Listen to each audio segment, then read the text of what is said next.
If you know me, you know I love inaugurals. It signals the start of something big, and we've got one for you today. The first ever All-McShay Show team. Muench and I select our favorite players in the 2026 draft class to date at each position. And I got news for you. There's just 122 days until the NFL draft. Muench, you good? I'm great, man.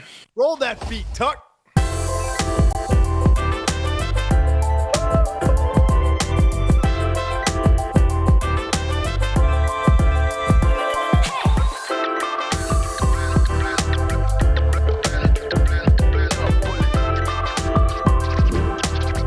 We got a little time between round one and round two of the college football playoff. I look at your every single time, Mitch. I look at your face when I say the number of days until the NFL draft, and I can see it was a beautiful smile when we were in like the 330s. It's just getting great. tighter, living the life. I know, and now it's getting to so. But it signals that we're like this college football playoff is going to end in a few weeks, and it is full go on the McShay Show. NFL draft. And we've got a lot to cover, obviously. The McShay Show is presented by FanDuel. FanDuel's got it all. Same game parlays, quick bets for jumping in live, and your way so you can build the bet that fits your play. Plus, don't miss out on holiday offers and surprises all month long. Download the FanDuel app or head to fanduel.com/McShay to get started. Must be 21 and older and present in select states, or 18 and older and present in D.C., Kentucky, or Wyoming. Gambling problem? Call 1-800-GAMBLER or visit rg-help.com. Call 1-888-789-7777 or visit ccpg.org/chat in Connecticut. So we decided in this in-between time, and we'll be here on Christmas Day, by the way, with a special show. Might even see Draft Santa. And so we're excited on it's our second annual. You know, I love inaugurals. And when you get to a second annual, you know that it worked during the inaugural, right? So on Christmas Day, we will bring you the second annual redraft of the 2025 NFL draft this year. Last year we did 2024, obviously. And the McShay Report is out. Google it, the McShay Report. Please subscribe. We'll get you through the college football playoff, and we'll be heavy in the NFL draft. Had one on Sunday following round one of the college football playoff. Also, we'll slide right in, kind of like Santa in the chimney, right? Slide right into your inbox on Christmas morning. You know me, I love family. I know Muench does. A beautiful beard. He's family. He's Santa. He's love. But you get to a point on Christmas Day where you're like, I could maybe get my mind off of things. I'm sitting on the couch. Everyone's running around playing with their gifts. Whatever have you, and we'll have some content for you to read through. So excited about everything going on, but I'm also excited about this inaugural, the All-McShay Show team. Did I say that right? I think so. The All-McShay Show team. We'll figure it out. But I love doing it now because we're wrapping up the college football season, but I also want to revisit it in early April and see, because that's my guy. That changes, it won't be everywhere, but at most of these positions, my guess is maybe that's my guy will be different, or we'll have another that's my guy, because you fall in love with players when you sit here 4 or 5 hours a clip watching a single player and every single snap that they had and doing the cut-ups and the breakdowns and all that stuff. So it will change as the process goes, but as the college football season ends, we're here to present to you the inaugural, the All-McShay Show team. Here's how it works. Go. We're gonna try to make it a consensus, and where we don't have consensus, we'll have a second team All-McShay Show player, right? There's not a ton of rules to this, and I'm sure we'll refine like the college football playoff. If you make a mistake, it's not beautiful the first year. You want different seeding, or maybe we shouldn't have 2 group of 5 teams in it, and we'll make some adjustments here too, I'm sure. But this year, we're going to go through quarterback, running back, 2 wide receivers, tight end, an offensive tackle, and interior offensive lineman. Then we're going to stop down and do our red star player. I'll explain that to you in a little bit. Then on the defensive side, we'll give you an edge, interior defensive lineman, a linebacker, a cornerback, and a safety. Okay? Those are the positions we'll go through. Either I'll start or Muench will start, offer up a player, the other person will follow, and we'll try to come to a consensus, build a team, and you'll have some second team players as well, because we're passionate about a lot of these players, all of these players that we're talking about. All right, let's start with quarterback, Muench, and I'm going to start with you. I'll let you kick it off. I feel like I've been anytime we've been doing a draft or anything like this recently, I've gotten the first pick. So you get to choose. Pitch to me the most important thing I left out. Yes. It's not, listen to me clearly. Stop down. Put the kitchen knife down. Pull over on the side of the road. Pause the TV in the background. Whatever you got to do, whether you're watching on YouTube, Spotify, listening on Apple, wherever you get your podcasts. And we appreciate all of you who are, especially around this Christmas and Hanukkah and holiday season. Listen to me clearly when I say this, the most important part, because I don't want, you can at McShay 13 and at you good Muench, Muench, but don't add us with this, because I'm warning you now. It's not necessarily the top prospect at each position. It's our favorite. Now, sometimes that will align. And what does favorite mean? Favorite is like, I just love this guy. He might be a second rounder, but I feel great about where he's going to go. He might be the third offensive tackle, but I just believe in him. And I got a special connection with him. So these will be the favorite players. And the beauty of this exercise is we'll probably get to 30, 40, 50 players. And it's an opportunity for us to discuss a whole bunch of guys and share our initial thoughts before we get in the pre-draft process. All right. A lot of disclaimers there. Quarterback, man. I needed that, though. I was starting to get nervous before you said it, because I'm going to come right out of the gate. It's kind of a thin quarterback class, and I love the top two. I really do. But for your consideration, and he may be in the transfer portal. He's feeling it out. He may go out. Who are the top two? Just preface. Who when you Fernando say top, Mendoza from Indiana, Dante Moore from Oregon. Those are my top two. I would assume you agree, but maybe you don't. For your consideration, Cincinnati Bearcat, Brendan Sorsby. 6'3", 235, rushed for 580 yards and 9 touchdowns this year. Stumbled against Arizona and in Utah. I get it. He didn't have his best games. Recovered well in the last two, even though they lost their last 4. I get it. He's got a live arm. I like his ability to extend plays. He's a tough, physical runner. You look at his touchdown to interception ratio this year was 27-5. I kind of hope he goes back. But if he comes out, I think he's going to be a very intriguing prospect for teams. Brendan Sorsby, love watching him play. Interesting. Way to come out of the gate. Yeah. Like cooking. I could play it safe, right? We could play it safe, but we're not here for that. It's guys we love. I think I'm going to surprise you here. Okay. Mendoza is, as it stands right now, the most likely quarterback of the top guys we're talking about to be in this class, because Dante Moore, the buzz, it wasn't buzz. The fact of the matter was he was going back to school in the middle of the season. When I talked to NFL scouts, it wasn't like, oh, I think, or I'm hearing. It was, no, Todd, like he's going back to school. Talk to mom, talk to dad, talk to agent, talk to coaches, talk to Dante. He's going back to school. But then his play, after skyrocketing in the beginning of the year and then kind of dipping a little bit and then back up, what coincided with that, with the reascension, if you will, is the fact that Will Stein's leaving for the NFL. So starting to believe that Dante Moore will be in this class more, I'd say 60-40. Dante Moore, after the college football playoff, winds up being in the 2026 draft class, which is, I had it at like 1% 99. He wasn't in late October. I say all this because we don't know about Ty Simpson in this class. I would say strongly those will be the top 3 quarterbacks drafted if those are the 3 names that actually enter early. Probably all 3 ahead of Sorsby, who I do think would be, but let's see how that plays out. Yeah, we'll see how that plays out. I love Ty Simpson. You know my love for Ty Simpson. The ascension early in the year and the level of play in which he was playing, he was clearly playing the highest level of quarterback in all of college football, not just in this year's draft class. Higher than Julian Sayin, who had better numbers. He just was playing the position. But then defenses figured some of the stuff out in terms of the protections and how to get to him. Run game, like honestly, went from bad to worse. Mm-hmm. And your star wide receiver gets the yips in Ryan Williams or whatever you want to call it. And so all of a sudden, what he was putting out there in tape-wise wasn't the same. The shine came off a little bit for me with Ty Simpson in the last 4 or 5 weeks of the season, and now I'm kind of getting that shine back on there. I love Ty Simpson.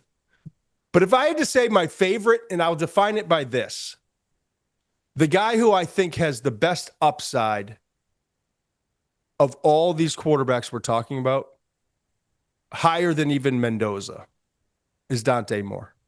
I agree. I'm glad you're going this direction. I love it. This is going to be an easy first one. I just believe in Dante Moore and his development. I believe in his maturity. I believe in his pocket passing. I believe in his ability to extend. There's elements of his game that have to improve. He will be better set up for success if he plays another season in college. I don't know how that's if that's tracking towards that, as I just talked about.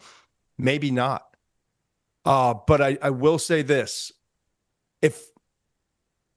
If someone were to call me tomorrow and say, hey, walk away from the McShay Show, come be the general manager, here's the setup, here's the guarantees of 5-6 years, all of that. And I had to do it, and I would bring you as my top lieutenant bench, which is actually true. I would, and it's actually not that far off of reality, which is scary. I would, I've had some weird calls recently. I would, college and NFL. And if that team needed a quarterback, okay, I would recognize Mendoza and where he is and what he can be and say it's really good, and I don't have a problem with him. I would bet my first major decision on Dante Moore. Isn't that crazy? It's not that crazy, and I'll tell you why, and tell me if this is crazy. When I see Dante Moore play, I want to know what he weighs. I think he's a little lean. We're just talking about, I'm not nitpicking here. I'm not trying to be like, this is a major deal. But if he was a little thicker, you know who he kind of reminds me of is Justin Herbert and Drake May. I see those things. I see that taller quarterback who moves really well for a guy who's that tall. I see the ability to throw downfield. I see him getting on absolute runs like Herbert and May, by the way. I think there are times where he's not quite as accurate. Like sometimes the accuracy is a little inconsistent. He reminds me of those two guys. And if you're talking about those two players, you're talking about those two quarterbacks. I mean, I think that says a lot about what I think of him as a prospect. Is that nuts? No, I don't think it's nuts. I mean, I don't see quite the energy on the ball as Herbert, but I see a lot of energy. So there's nitpicking, especially with the quarterback comparisons. They're all right, of course, because things are so obvious. When you study all the tape, it's like, well, this arm is at a 1 and this one's at a 1.5, or when our scale of 1 being elite and 5 being marginal. Yeah, I think if he keeps developing at this rate, I think he's got something different. I agree, other guys. Okay. So he's our top, and then we'll go. So let's go Dante Moore, and then Sorsby in terms of favorites. He's to me, I like having him on the list because everyone knows Mendoza. Everyone's waiting on Ty Simpson's decision. I like having a little wild card there, whatever we're called, second team, honorable mention, just like something to keep an eye on. I like having Sorsby in there because he is a wild card in this class right now because he's said it, exploring the NFL draft, also not coming back to Cincinnati. If I do come back to college, going somewhere else. Fascinating. Running back. This is where it's interesting. Okay. And I have to start here. Let's start the spitballing phase. Okay. Does it look, let's just be transparent. Does it look stupid if we come out with an all-McShay, the All-McShay Show team, and Jeremiyah Love is not on there? It probably does. It's tough because we love him too. It's not like we're just like, oh, he's the best player there. I love the way he runs. Let's do this. I'll talk about a player and you can talk about a different running back, and then we can make a decision at the end. The guy I'm intrigued by, Muench, is the guy who's had the worst season. If you look at anyone's top 10 running backs list, the guy who's had the not worst, but maybe statistically, the least the most disappointing season based off of previous years and expectations and everything else has been Nicholas Singleton. Yes, 100% talent for days. But I don't think we should write him off. I know, it won't surprise me. I know. Interesting. I know, but like everything was wrong in Happy Valley this year, from the athletic director and the mess that he's made of that whole program, to the head coach that was fired, to the quarterback who regressed, was never as great as everyone thought to begin with, and wound up injured. And I know I'm throwing a lot of stones in the glass house right now. But I'm just like, everything was a mess. The losses, like all of it. But how many times have we learned our lesson that, like, when things are bad in their last year in college, it doesn't, like Derek Stingley. Yeah. I keep watching pick six yesterday again. Like, does this guy like ball? How did he just quit on LSU his last year? Like, talent always seems to prevail, and it won't shock me if we're here next year, right? As we've watched a season where Ashton Genty, and I know he had the long touchdown catch yesterday, and he's had some brilliant moments, and I know he's running behind a bad offensive line. And on Christmas Day, we'll get to some of the rookies and where they would be redrafted. But my point is, for all the love for Jeremiyah Love, and I think he's going to be a phenomenal pro. The grades we're both going to wind up giving him are up there with some of the top guys. 100%. It won't shock me if we're sitting here next year getting ready for our redraft and you're dusting off the Santa suit, and we're saying, man, we should have just gone off the previous year's tapes, and maybe we knew the talent. And he's 6'003", so 6 foot and 3/8 of an inch was his verified height. 218 pounds verified weight by scouts in the off season. Runs a 4.4. Catches the ball beautifully. He's had 102 catches throughout his career. Even this year, when he hasn't had the production, just 549 rushing yards. He still had 13 rushing touchdowns on 123 carries. He still had 24 catches. I don't know. Singleton's a guy I'm not ready to write off, I guess is the best way I can put it. I hear you. I don't know if he was the guy that I see the talent, and I agree with everything you're saying. I don't know if he's one of my favorite guys right now. I actually think Katron Allen's more of a favorite for me. Yeah. A guy that I really want, and I think 100% needs to be on this list, and it's a little tricky because you missed 5 games this year. And I think that the school that he's at is going to do everything in their power to bring him back. So we'll see what happens in terms of him coming out.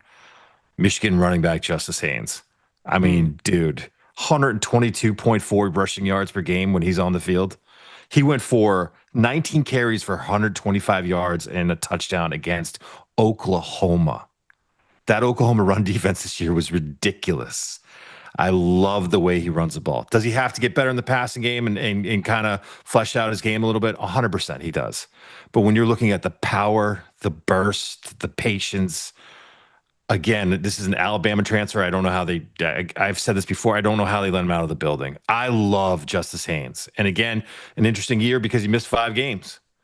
But when he was on the field, he was awesome. And I loved the way he ran and all the long runs, all the power. Like he's just a dude. When the time comes, I think he's going to be an excellent NFL running back. I don't disagree. I don't disagree. Why don't we do this for the sake of like not creating conflict and issue?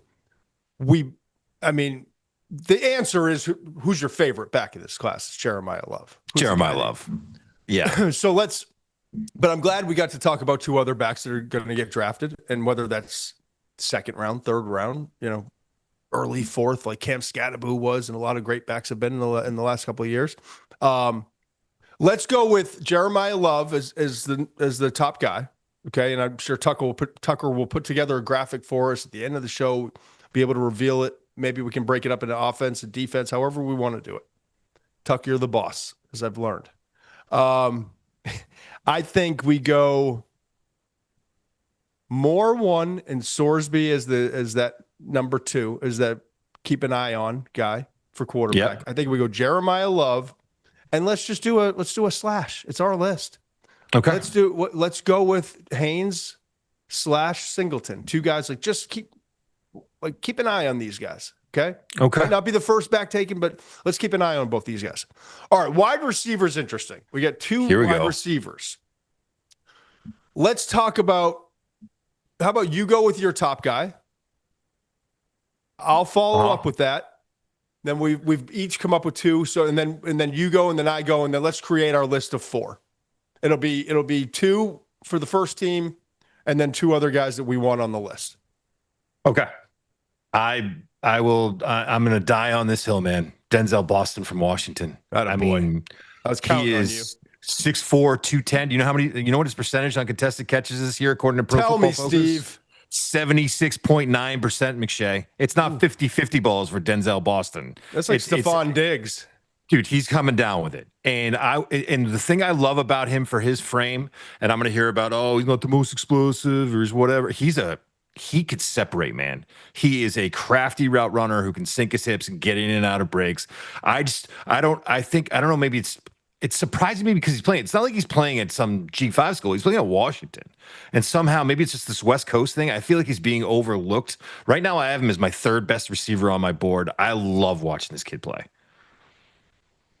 I was counting on you to have Boston on the list because I don't know that we will agree exactly on the rankings, but I think when you get to wide receiver 4 in this class, which is probably a first rounder, definitely a first rounder as well.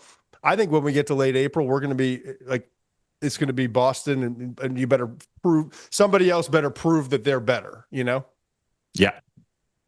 I'm going to start with the guy who is we're doing favorites. Makai Lemon's my guy. You know that. USC. Yeah. He's on my list for sure. He just the whole thing reeks of Emeka Egbuka for me. Not the biggest, he's not going to test the best, but he just outperforms all the measurables, the numbers, and all the stuff that we get kind of dizzied by in the process.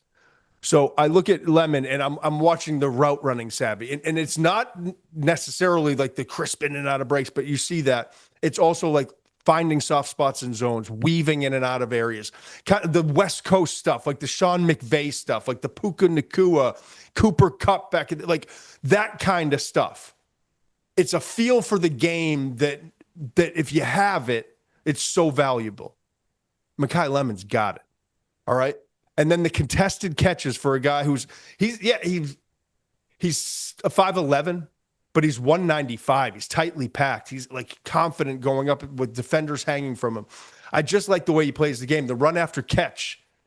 He's not Zachariah Branch, but he's from Georgia, the explosive run after catch guy, but he's very productive after the catch. And he does it with like contact balance, vision, again, weaving in and out. It just translates to the NFL. Physicality, instincts, toughness, contested catches, all those things. It's what we've learned over the years of failing on 6'3" or 210 or 4.35 or whatever those, if you don't know now how to evaluate wide receivers and how it translates and the guys that can quickly translate, I got nothing for you. And this is one of those guys that translates immediately to the NFL.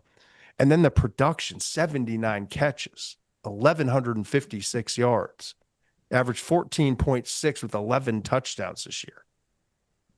And Jacoby Lane's not like a slouch on the other side. Like they went to him for a reason. So Lemon's my guy at wide receiver.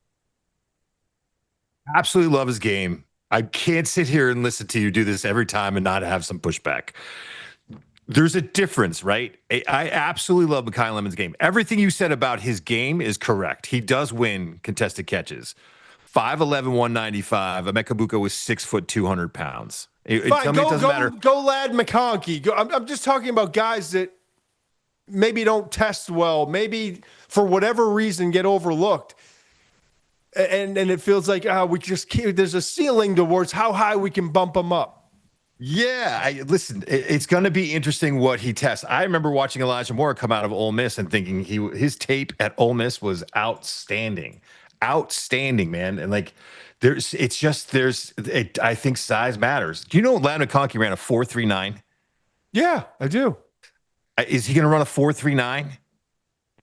I don't think the 4.39 that Ladd McConkey runs is the reason why he's so successful. It's because he's so sudden. I hear you. It does matter a little bit, though. You used to tell me this all the time, dude. You would say, "Mensch, it's still a height, weight, speed league," and in some ways it is. At certain positions, it's changing, and I think you're ahead of the curve there. I agree with you on that. Size isn't as important as a wide receiver as it used to be. That's clear. That is clear.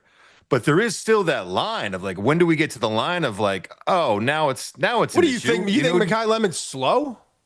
I don't think he's slow, but I wouldn't be surprised if Makai Lemon's 5'10", weighs 180 pounds, and runs a 4.55, and then we're talking about a different thing.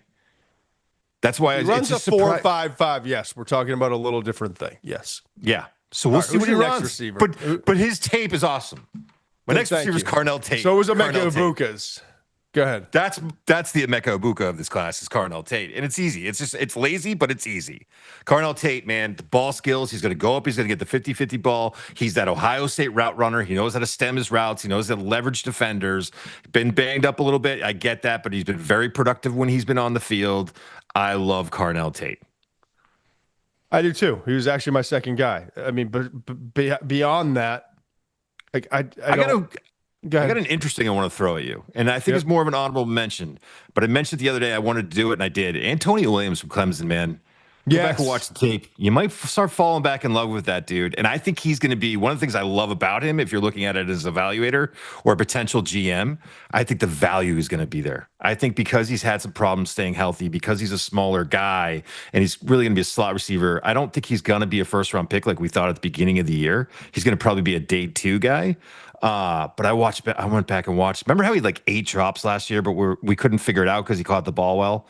2 drops this year. He's cleaned it up. He plucks. He tracks well. He gets open underneath, wins at the line of scrimmage. There's a lot of things to like about Antonio Williams, man. And he's flown under the radar a little bit this year because he was hurt early on, and then the wheels came off for Clemson. I think value is a really important word. When you said that like it hit because ultimately at the end of the day, favorite equates to value. Yeah. Red Star we'll get to in a little bit equates to value. Like I just believe this guy's going to wind up outplaying where he's drafted, right? Yep. And so a lot of this list, as you're listening or watching, is about us saying, I get it. So-and-so player, Mendoza's probably going to get drafted higher than Sorsby, but there's something about this guy. I just think like keep an eye on this because I think he's going to wind up getting drafted higher. I'll throw one more name in there because I do love Zachariah Branch in a certain role. I'm not a Georgia. Yep. I do love KC Concepcion, what he's done this year in a certain role coming out of Texas A&M. But I can't do a wide receivers my guy list or favorites without throwing in Chris Brazzell the second, CB2. Yeah, your guy. I just like everyone's sleeping, and I get it. His inconsistency, but he's tall, he's long, he's freaking fast. He makes some big time plays, and his dad's an NFL player. I just think he's going to get to the league, and I don't know, maybe he's a second round pick, maybe he falls to the third. We'll see how he runs. You put the fear of God in Georgia, man. Oh, he was scaring them. They're still those DBs are still having nightmares. Yeah. Yep. He made Georgia's secondary focus more in practice every day, so they never felt that way again. Yeah. You know? Yeah, Brazzell would be. Let's just keep him in mind. Quick. Yeah.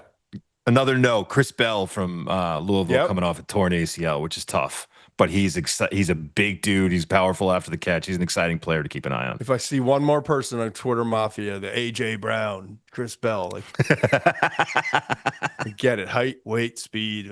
There you go. All right. So what are we going to agree on here? I think we agree on. I mean, screw it. Let's have 3 wide receivers because everyone's a nickel. It's got to be Tate, Lemon, Boston. Love it. It doesn't have to be in that order. Just those would be the 3. And then let's have second team or got values, whatever we're going to call that secondary column should be Who else did you mention? Brazel, Antonio Williams. Brazel and Antonio Williams. Let's throw those guys in. Guys that like just watch because where they get drafted, they're going to probably outperform it. All right. Tight end. Interesting class. You got Kenyon Sadiq from Oregon, and then you got a bunch of really good tight ends. Yeah. But from where the first tight end's drafted to the second, and then, and when that second one goes, there'll probably be a little run on tight ends in that, what do we want to say, third, early fourth round range? Right. Yep. I think we're going to wake up on Saturday and be like, I can't believe this guy's still I can't believe Gunnar Helm's still on the board. 46 Right. catches for the Titans right now as a rookie. Exactly. One of those deals, right? Yep. I agree. Get 46 catches, bro. The most interesting 40. We will talk about that 40 for the rest of he got his career. shot. He got a sniper in the top of the dome in Indianapolis. Shot. And then acted like he was fine until we saw a picture I'll run on another X. one. Yeah. And his ankle's the size of a cantaloupe. Purple. Oh, it's amazing. Amazing. I remember sitting in that hotel. I can't wait to get back to Indianapolis. We're back at the same hotel. We get the same room set up. Continental, man. It was awesome. Oh my gosh. Just don't tell anyone. It's a new hotel in Indy. No one caught on last year, except I think I saw like Kyle Shanahan. I was like, yeah, he's always ahead of the curve. But sitting in there, and we get this big room where you and I are watching the combine, and it's like he goes, Helm takes off his first two steps to the 40. I'm like, I think he got. What just happened, right? Like a dog bit his ankle, or he doesn't know how to run. Like, is there something physically wrong? And I'm almost laughing because I'm like, it's like a nervous laughter. And then we find out the story, but we had to go do a show that night. We still didn't know the story, and we're like, yeah, right. Something didn't look right. It got a kind of a tough takeoff. Ran a 4.88 or what? It was horrible. All right, so I didn't expect that long. How can it not be Kenyon Sadiq? I love Kenyon Sadiq, man. So, guy, you take it from there. I mean, I just recently went back and just watched. He's just the first thing, the most impressive thing I like about him is that the run after catch is different. He's almost built different. He's just so explosive and with great contact balance and power. I think they played Montana State, who might win the FCS championship in the opener or early in the season. And this poor corner from Montana State tried to tackle him. He just shrugged him off, ran 30 yards for a touchdown. I mean, he is unique in run after catch. I think is the biggest thing. He has 6 drops this year. I went through and watched him. I'm not overly concerned when I watch him. Again, it's kind of that Antonio Williams thing. When you watch him catch the ball, he's a natural hands catcher, great body control. Not really a big issue for me. I think he's got great ball skills, and then the ability to separate. He's already developing as a route runner, and I think he'll even get better in that area as he learns to stem guys and run a more complete route tree. But there's no question he's going to be able to separate, and he's already finding pockets in zone looks. Like this, he's just the complete package at tight end. You might want him to be a little bit bigger, but in terms of the explosiveness, this dude's just different, and he's fun to watch.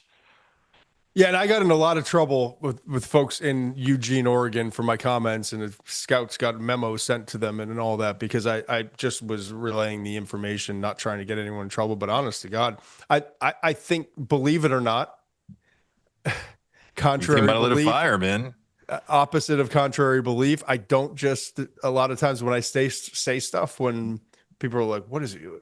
and Tucker and Dan and Conor especially are like, "Oh my gosh, I know what I'm doing and I've thought about it before," and I knew what I was doing. Sometimes I think it's good for a player to hear what the real message is behind the scenes. I know I like honesty. And I'm not saying I had any, like, I know I didn't have anything to do with it. But I think word started to get out. He's 20 years old, still some maturing to do. Why isn't he in practice? Scouts are showing up, and Oregon's always going to defend their players. But you know what happened since then?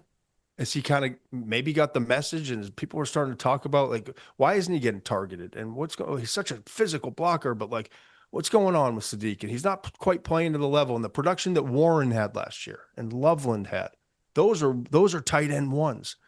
Go back and look since what I said again, it sounds like I'm making it about me. It's not about me. There was something going on in that building and a message was being sent to him. I just happened to get that message and I wasn't supposed to get that message. That's what happened. From that point on, he's tight end 1 in the class. He's the high target guy. He's the big play guy, difference maker. He's been what you expect from a guy that we're talking about as a potential top 15 pick, okay?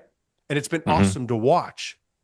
And that's the guy that an NFL team is going to spend a top 15 money, $30 million, guaranteed 5 years to bring in and have that expectation. The second half of the season is what we're going to get.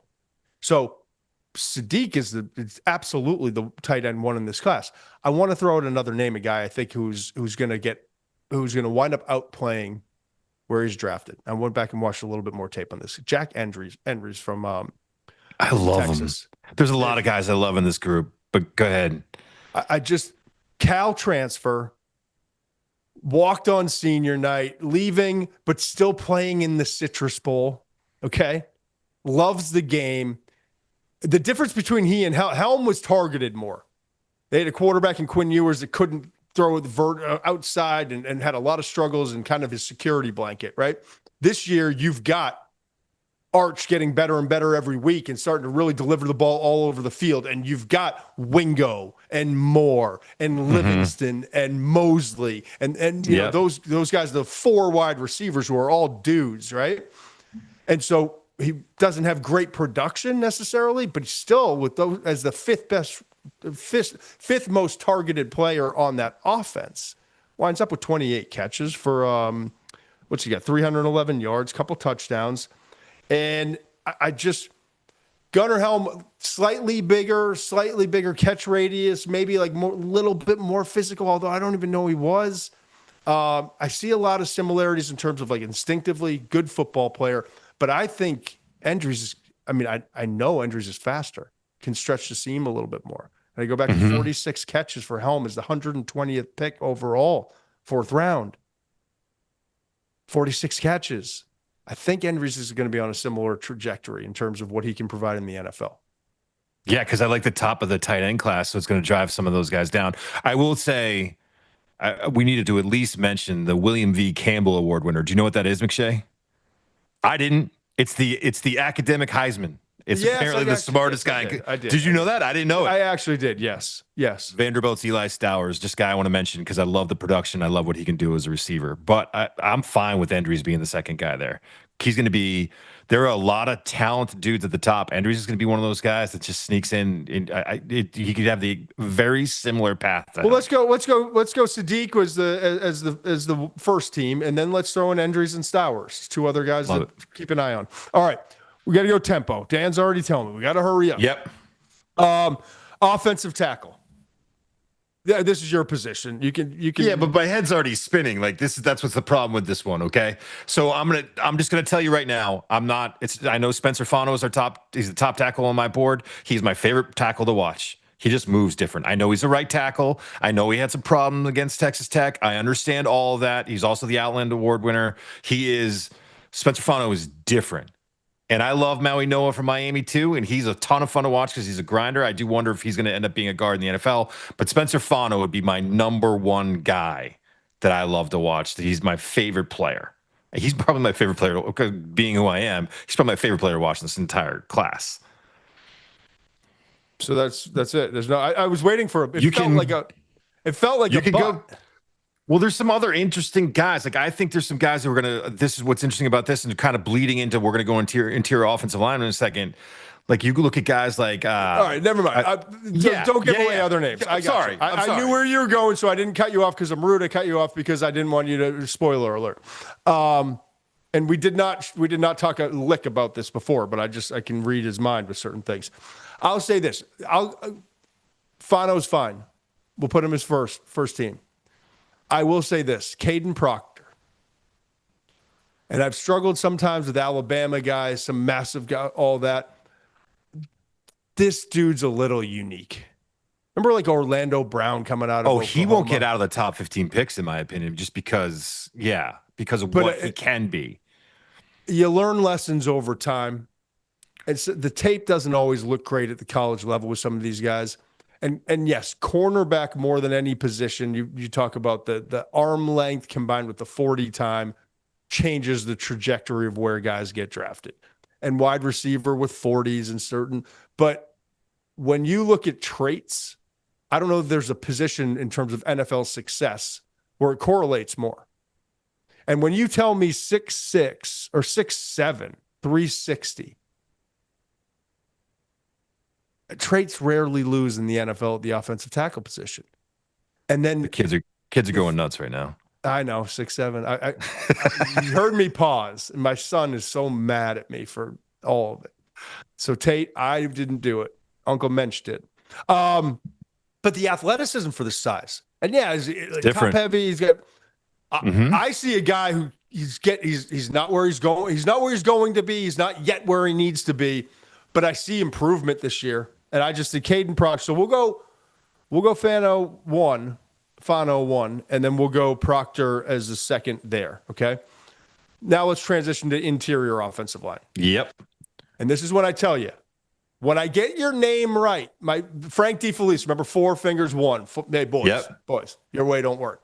Now we'll use mine, right? Can't eat it on the bus. Can't eat it on the field. Figure it out. Figure it out. We're going to be at Masconomet all day long. You got to have lunch. Got to eat lunch. Can't eat it on the bus. Can't eat it on the field. Figure it out.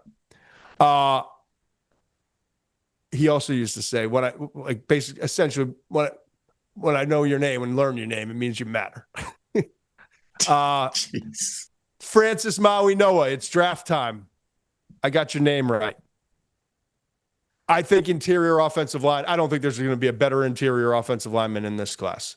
I know you think he's going to play on the inside? I think that would be best case. I could see him at right tackle. It could work out. Yeah. If you're saying Todd, you just got that GM seat. You have to hit on an offensive lineman, and it could be any of the 5 positions. I would say give me Mauigoa at guard, and we're good. I like that. Good. I agree with that. He's 6'6", 325, former 5-star, started as a freshman, right tackle, gotten better each year. I mean, just dominant in the run game. Has some things that pass. I think he's a lock as a starting guard and a great one in the NFL. I am with you 100%. That's our top guy. The next name, though, that I think really needs to be there is Oregon's Emmanuel Pregnon. I watched this guy's tape in the last 24 hours, and I'd seen him a little bit already, but I'm hearing a lot about him now. I'm in love. I am really. I think he's going to go. I think he's going to be the first true guard off the board. No offense to Penn State fans, but I think he's going to be the first true guard, the guy that plays guard that's going to come off the board. I'm telling you, man, he is scheme versatile in the run game. He's got the power to move guys off the line in a man gap scheme. He can reach guys as a zone blocker. I'm watching him pass protection. I love the base that he sets with, so he's strong. I love the way he passes off guys with his hands. He can move a little bit side to side. He's I think he's 330 pounds. He's a 4-year starter. Started at Wyoming, went to USC for 2 years, and now he's at Oregon. I was blown away with how good his tape was. So that's our list. Mauigoa 1, and then we'll put Pregnon as kind of the guy to keep an eye on, right? Yep. Bench. A lot of things in life excite. I got a new lease on life. A lot of things excite me in life, but I'll tell you a few things that probably excite me the most, right? One is anytime we talk about that's my guy, right? My guys. 2 is, and it's kind of a correlation with the first, Red Star players. That's like when you do all this work and you're working behind the scenes and you're talking to everyone at the school and you're figuring out who the human being is and how much he loves ball and the leadership he brings. And you talk about the tape that you pour into in a dark room, eating snacks you shouldn't eat and drinking stuff that's probably not even great for you, right? Yep. So it's my guys, it's Red Stars, and it's the thought of you and me driving around the coast. It'll be cute and fun. The thought of you in a Scout Motors vehicle in New Hampshire with that beard, going from the mountains down to the coast. Like, we got to, Muench is cool, But can you imagine the cool level, the factor? So today, what excites me the most as we get into our Red Stars, who are essentially my guys, today's My Guys is brought to you by our really good friends and partners, Scout Motors, okay? I love a good shout out. So here's one. The all-new Scout Terra and Scout Traveler, iconic in the 70s, reimagined for tomorrow with plans for advanced four-wheel drive. It's one comeback you'll want to watch. All right. So with all that said, Muench, and I'm not joking. Can I just tell you I'm a little mad at you? Why? You've gotten my hopes up for one of these things. I really looked at Tucker. We don't have Traveler speakers yet. I know the Traveler. I don't know if I could rugged enough to pull off the Terra, which also, I mean, but dude, these cars, they look, I don't even know if you call them cars. The vehicles are unbelievable. They are unbelievable. I spent 15 to 20 minutes watching this thing the other day. You know me, I love going I'm up kind of excited. The Shade Hotel, give me that 70s vibe. We're like 70s babies, lived our youth in the 80s. Scout was the deal, man. And now, but give me that without the rolling up the window or the or staying at an old hotel, but you have to I want AC and I want all the luxuries of today. This is what they're doing. I'm weirdly fired up about it. So Tucker, would you please get our names on the list? And then we'll have to talk to management. We're going to need to, yeah. All right. So Red Star fits perfectly with what we're doing today. Red Star player. Give me your Red Star. It could be at any position. It won't be a name on our first and second team. Okay. It's just a guy that you believe in at this point, that if you walked into the GM's office and said, I know we got a 3rd round grade on him, I'm going to put that Red Star next to his name on our board. And that means start thinking about him late second, because I believe in him that much. And I've evaluated 700 players, 6-7 again, hundreds of players in my area, but this is the guy I believe in the most. Who's yours? I don't know. There's other guys that are worthy of this, right? There really are. But I think there's one clear name, and I'm assuming you're going to have the same guy. Texas Tech inside linebacker Jacob Rodriguez. I don't care. Find a way to get, but a great one. Find a way to get this dude on my team. I don't care. I mean, he is, and it's a deep inside linebacker class. I get that. Leads the country with 7 forced fumbles. We love a good punch, man. This guy will come in, he'll punch it out, he'll rip it out. He just has a nose for the football. Same thing. 4 interceptions this year. It's an instinct thing. I don't even think he has great ball skills. There was 2 of those interceptions. He just taps the ball to himself. He doesn't just snatch it out of the air. But again, just making plays. He's not the biggest guy. He'll miss some tackles, but he's instinctive. The motor is ridiculous. The intelligence is ridiculous. Give me Jacob Rodriguez no matter what. I don't care what he tests. Don't tell me about the testing numbers. I don't care about it. Maybe they're good. I don't know. I don't want to know. I don't care. I want him in my building somehow, some way. That's a great Red Star. That's a Rodriguez is a my guy if I've ever seen one. I'm gonna see your Rodriguez, and I'm gonna put it all in.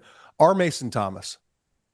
Now he'll get drafted higher. He's an edge, and he's got sack production than Rodriguez. But again, it's about all right, we've got him here on our board.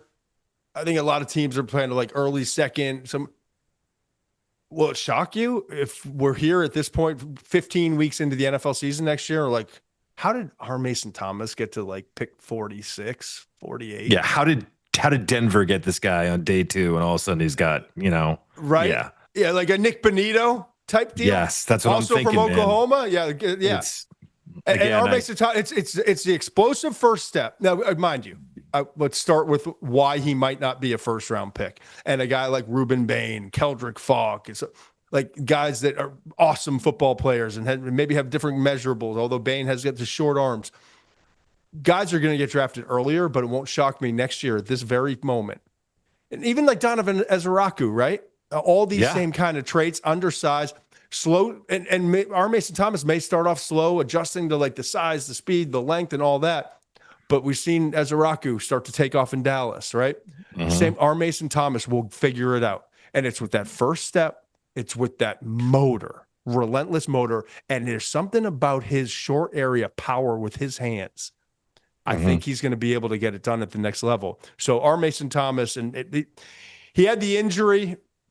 ironically, the play that he's best known for this year, the most impactful play, the 71-yard fumble return against Tennessee, what turned out to be a 33-27 game, one-score game. That and remember, Oklahoma at the time was struggling. Tennessee jumped out, but that changed the whole landscape of that game. And quite honestly, and that season probably, the season, like that's why they got to where they did. So our Mason Thomas, 9.5 tackles for loss, 6.5 sacks, 2 forced fumbles, that 71-yard fumble return, all in 10 games. Like Rodriguez and our Mason Thomas as my guys, Red Stars. Love it. I love it. And today's my guys was brought to you by Scout Motors, as we said. Scout Motors, man, who are also making some pretty amazing moves in their field with the all-new Scout Terra and Scout Traveler that Muench has an affinity for. I get it. Some guys are Terra guys. Some guys are Traveler guys, girls and gals. Like, we all see it. They're both coming soon, okay? Like, get involved. If you're interested, and I don't know how you wouldn't be, you got to, like, do the work. Nothing in life comes easy. Do the work. Join the wait list at scoutmotors.com. All right. Concept vehicle is not available for sale. Features and performance specifications, I can talk still, are preliminary and subject to change. Joining the wait list does not guarantee purchase, Muench. Okay. I know. But you can't get one of these vehicles if you don't join the wait list. Okay.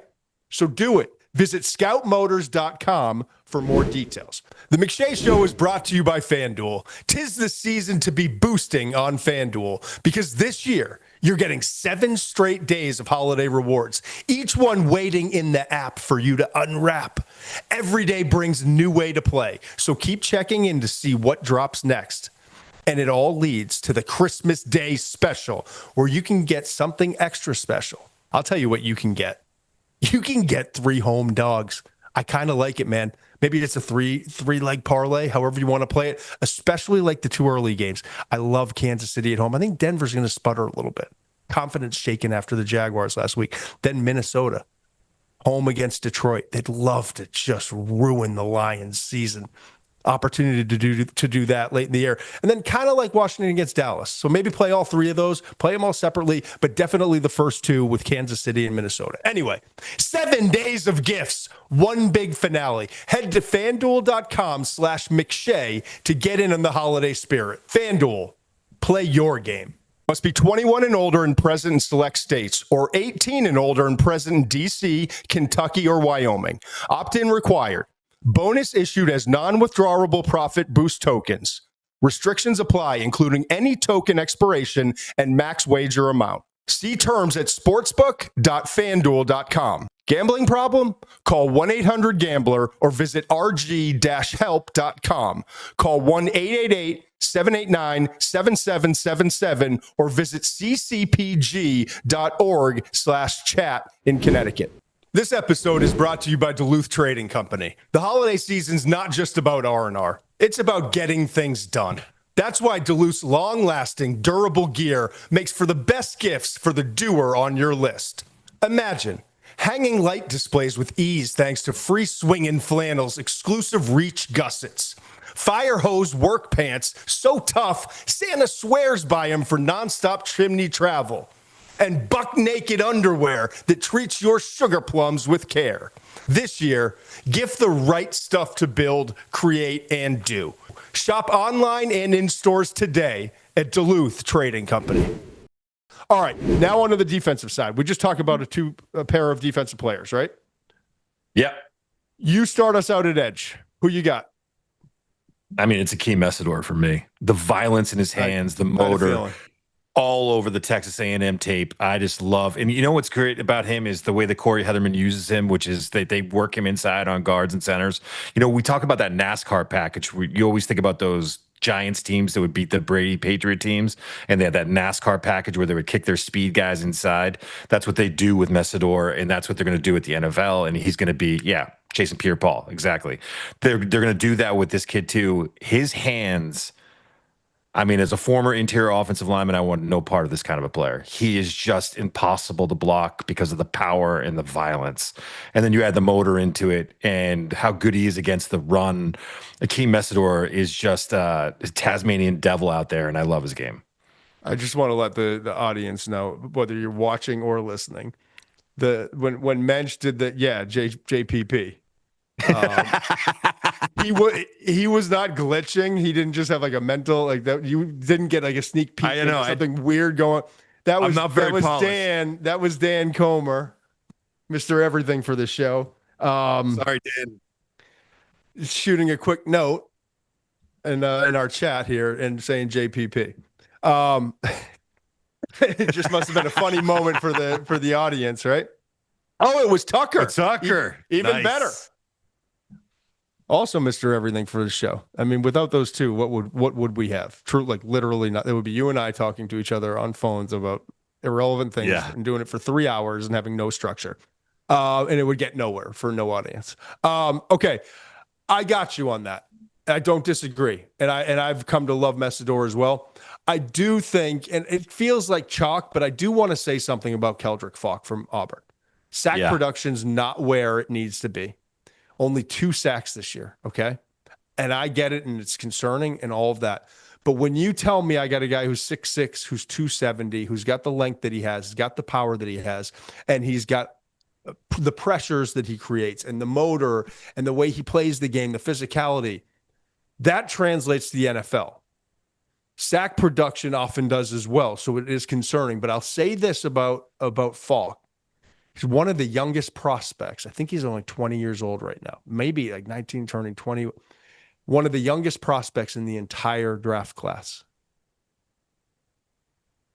And so there's a lot to work with there. What he is now is not what he's going to be in 2027, 2028. You know what I mean? So I hear you. I don't care if we go Mesidor 1, Falk 2, if we go Falk. You decide here, Mensch. What do you want to do? I think like it looks more natural to put Falk as our guy, but it feels like Mesidor is a little bit more like we're making the statement that we want to make. Yeah, for this list, I would go Mesidor and then Falk. All right, let's go Mesidor and then Falk, and then obviously our Mason Thomas is there as the red star. Interior defensive lineman. You go. You can start here too. I'm going with the Oregon defensive tackle, Amari Washington. There's a lot of guys I like in this class, by the way. But I look at Amari Washington, I just think he's 330 pounds, man. He's 6'3", 330 pounds. And he could be a one-gap guy if you want him to be. He's that explosive. He can be that disruptive. He's also stout. I mean, just look at that size. He's tough to move.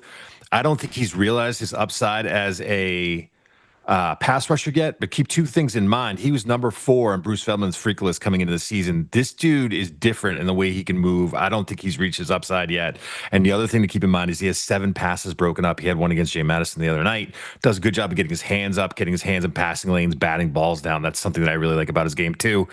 Amari Washington, I think he's already, I just based on the tape, I would put him in near the top of the class. And then when you add in the tools and where he could end up going, it's just this is a guy that can get in the NFL and just take off.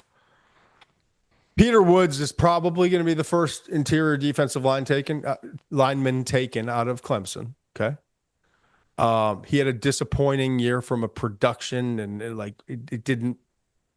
My gosh, his tape was so good last year, and it had the feeling of a guy who this year was going to come out and be like, all right, I'm refined, a little bit more, like hand usage. I'm going to add 1 or 2 tools to the bag. And it just didn't see it, but it's still, he's so damn good. Right. Yeah. And then you got Amari Washington of the top guys who has had the best year, I think, in my opinion. But then you got this guy, Caleb Banks from Florida. Oh, I thought you were going to go in a different direction. I love this. Go ahead. Basically, I think he played 24 snaps all season long, had a foot injury. And sure, say he shut it down, say he got re-injured. Like, I don't care what you say. 6'6", 330 we're going to find out in Indianapolis. I'm told it's 35+ inch arm length.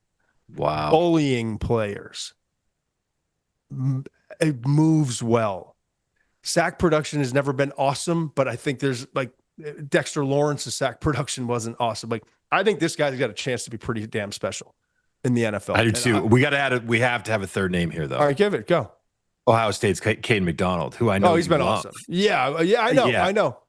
But I feel like we talked about Caden. He's quicker. I know you've talked about moves Washington better than I thought. Yeah, I told you. Yeah, he does. I wasn't buying it. I went back and I watched. You're right. He moves better than I thought. He's got some. There's upside. McDonald's got some juice. Yeah. When we look back at this class, as disappointing, I don't want to say, if there are 4 guys drafted in the interior offensive line in the first round, you'd say, boy, it didn't feel like we had 4 guys playing college football this season that belonged in the first. You know what I mean? Woods disappointing. Banks sat out. McDonald came out of not out of nowhere, but like skyrocketed.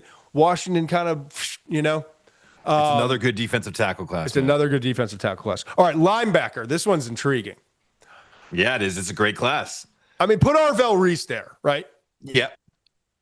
Because he's unique. He's a unicorn. If he's not your favorite, if he's not your best, and something's wrong, he's a unicorn. 6'4", 240, the length, the edge rushing ability, the ability to cover, the range, and he's just a first-year starter. So it's just going to keep getting better. But I'm interested. I'll start out, and I want another name from you, and maybe it'll be the same name. I just feel like we gotta stop overlooking what's going on with Sonny Styles, man. Yes, there we go. Yes, my guy. Also 6'4", also 240, also athletically freakishly gifted, runs sideline to sideline as well as anybody. Fast, rangy in coverage. Instincts were good last year, got better as the season progressed. This year, I think they're even better, showing some leadership, kind of like, I don't know.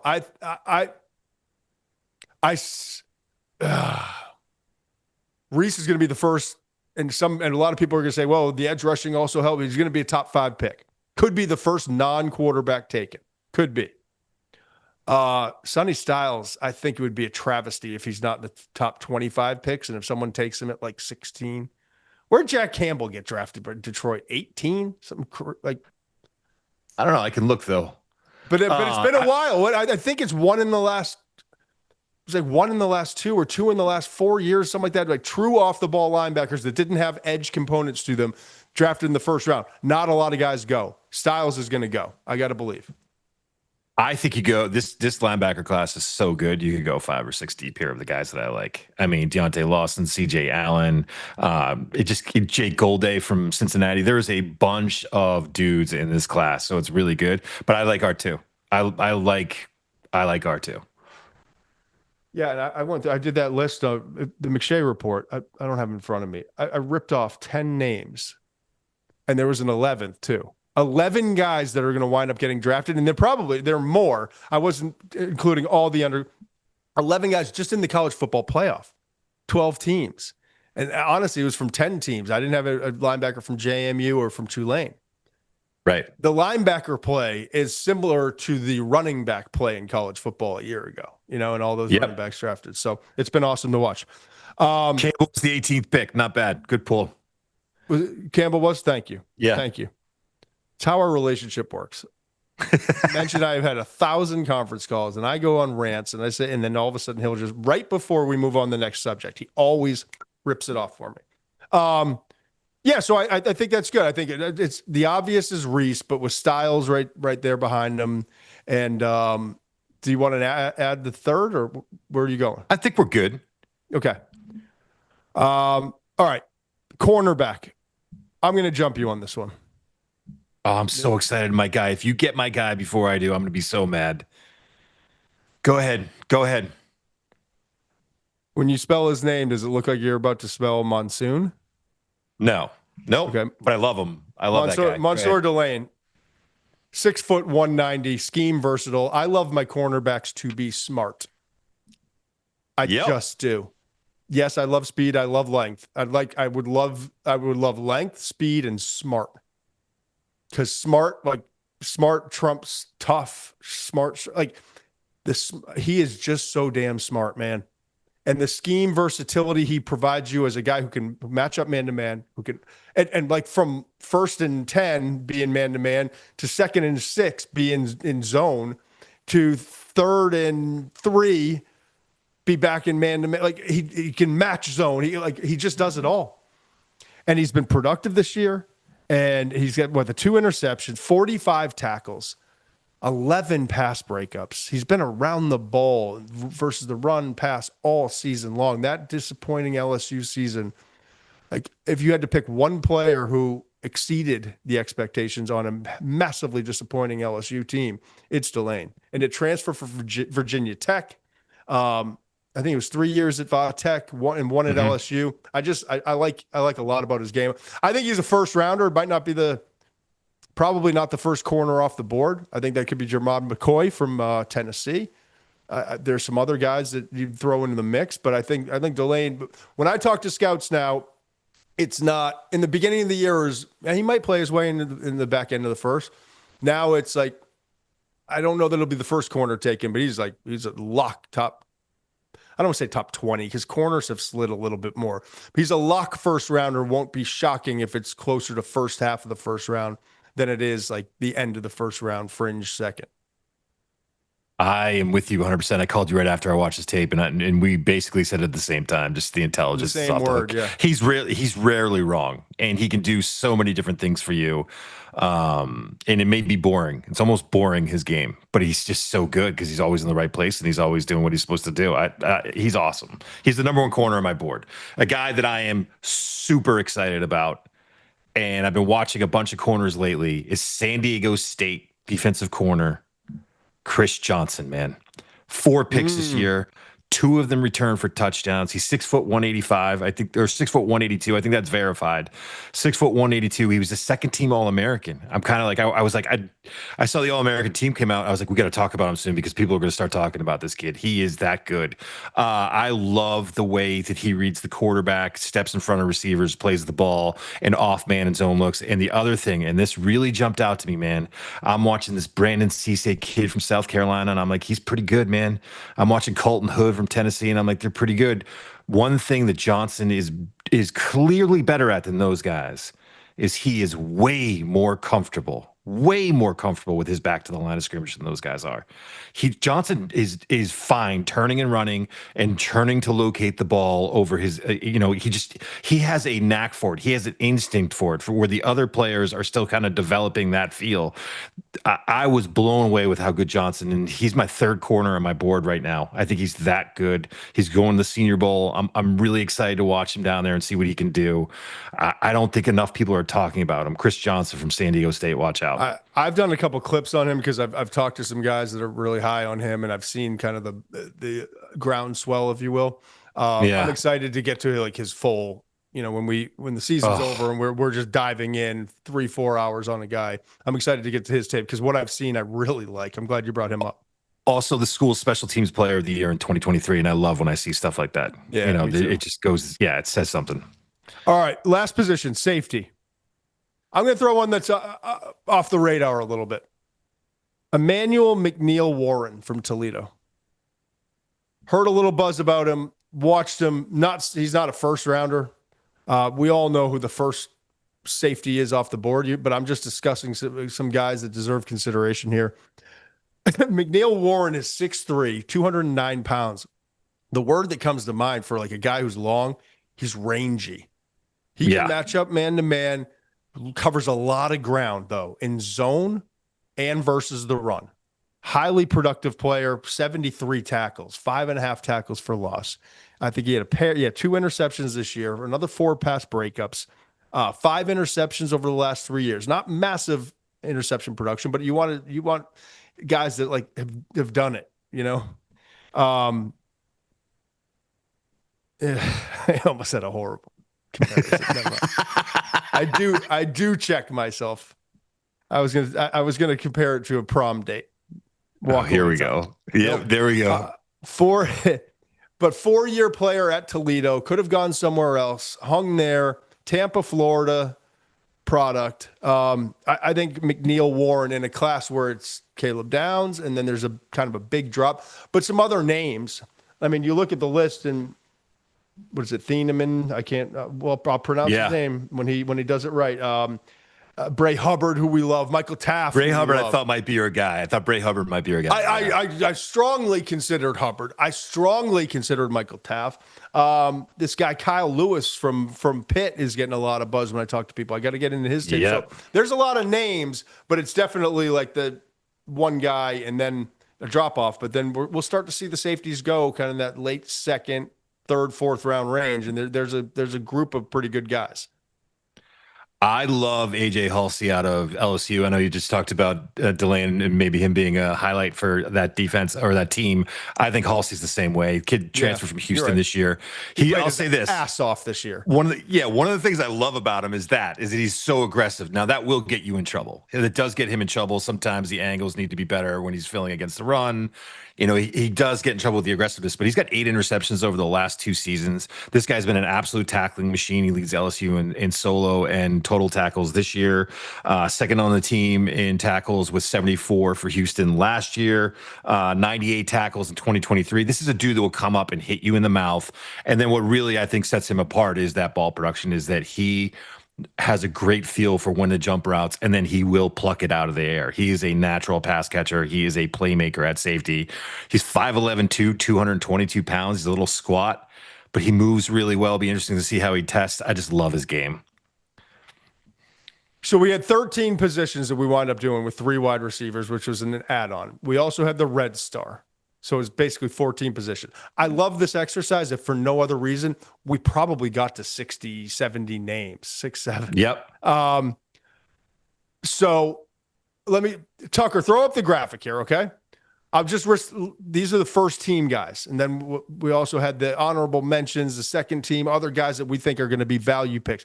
And again, these are not, you look at this and you say, well, Dante Moore's the first team quarterback on the All-McShay team, All-McShay Show team. Yeah. Yeah, he is.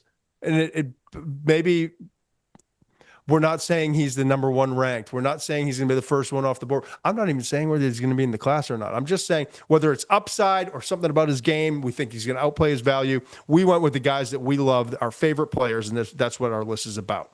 So define it however you want, but don't get caught up trying to send posts to us, messaging us about what do you mean? But it lines up pretty much. I mean, we did a good job of making it look like, a lot of the top guys off the board. Dante Moore at quarterback. Jeremiyah Love at running back from Notre Dame. Denzel Boston, Makai Lemon, and Carnell Tate at wide receiver. Yes, we recognize Jordan Tyson's going to be, if not the first, second, or third. What? That would have been, just thinking about those 3 specifically together, can you imagine that lineup? Yeah, you got your 6'4" receiver, you got your 6'3" guy and then you got your Makai Lemon in the slot. It would be beautiful. And then Kenyon Sadiq, we can flex him out too at the tight end position from Oregon. Spencer Fano from Utah at offensive tackle. We kicked Francis Mauigoa in to guard from right tackle at Miami. Caleb Banks, we didn't put Peter Woods there. We went with Caleb Banks, I guess. And who else did you say? Amari Washington. And Amari Washington, okay? I think Banks will go ahead of Washington, but we'll see.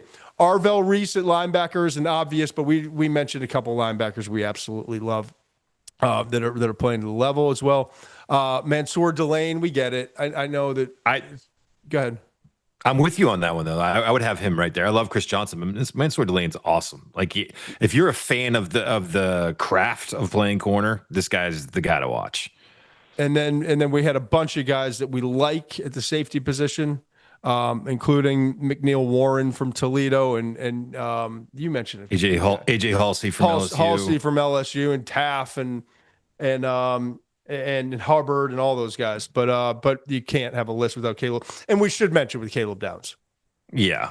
He is a favorite. Like, you almost gloss over it because I feel like everyone knows at this point, but we'll do some deeper dives into Caleb Downs. We did a whole show on him in the preseason.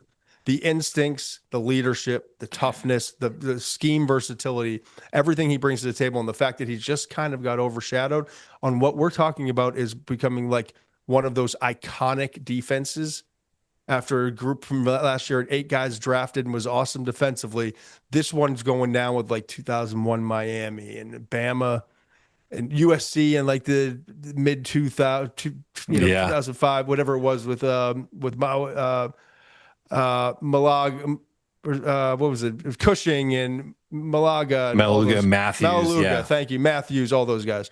Alabama in the early 2010s. Georgia recently. It's one of those defenses. And Caleb Downs really, like, he's the guy in the back end that allows him to do so many different things. You know what I love about that is the top, I think for both of us, our top corner and our top safety, when you talk about defensive backs, I think people want to know how fast are they? How well do they move? And their top trait for both of those guys, I think it starts with intelligence. And it speaks to how important that is at that position. All right, this is a fun one. We'll be back on Christmas. We're going to tape it slightly in advance because no one wants to work on Christmas, but people do want to get a little content when the kids are off playing with their toys or whatever it is, or that uncle's starting to drive you crazy that you just want to get a half hour away from. So we will be back with you on Christmas Day. We appreciate it. Mensch, I got to be honest with you. It's another 5 stars from you. Must be 21 plus and present in select states. For Kansas, in affiliation with Kansas Star Casino, or 18 plus and present in D.C., Kentucky, or Wyoming. Gambling problem? Call 1-800-GAMBLER or visit rg-help.com. Call 1-888-789-7777 or visit ccpg.org/chat in Connecticut or visit mdgamblinghelp.org in Maryland. Hope is here. Visit gamblinghelplinema.org or call 1-800-327-5050 for 24/7 support in Massachusetts, or call 1-877-8-HOPE-NY or text HOPE-NY in New York.